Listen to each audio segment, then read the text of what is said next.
মই এটা নতুন ব্লগ লৈ আহি গ'লোঁ আজি আহিছোঁ মই আমাৰ ওচৰৰে গোটেই বানপানীৰ মাজত চাই লওক এয়া মালবীৰ অঞ্চলৰ গোটেই বানপানী মই আছোঁ ৰাস্তাৰ মাজত আৰু আহিছোঁ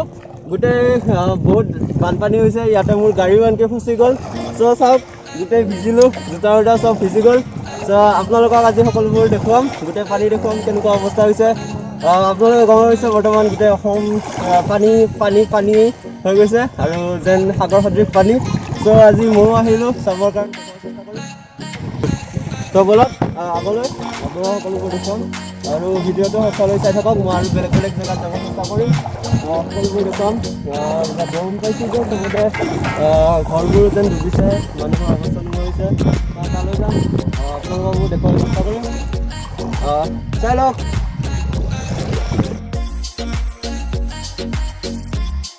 আমি আকৌ কলংপাৰলৈ গৈছিলোঁ তাৰে দৃশ্যবোৰ দেখিলোঁ বেয়া লাগিলে চাই লওক আপোনালোকে কেউফালে গুজৰি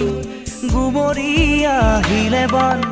উটুৱাই নিলেহি গাঁওখন সুখৰে ঘৰখন পলকতে উটি গ'ল গোহালিৰে গৰুহাল পলকতি উটিয়ে মোক কৰিলে কঙাল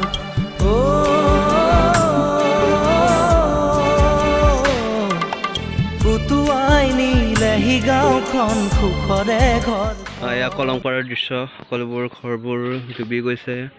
পৰিস্থিতি এতিয়া বহুত বেয়া হৈ আছে চ' আপোনালোকেও ঠিকে থাকক সুস্থ থাকক বানপানী আহিছে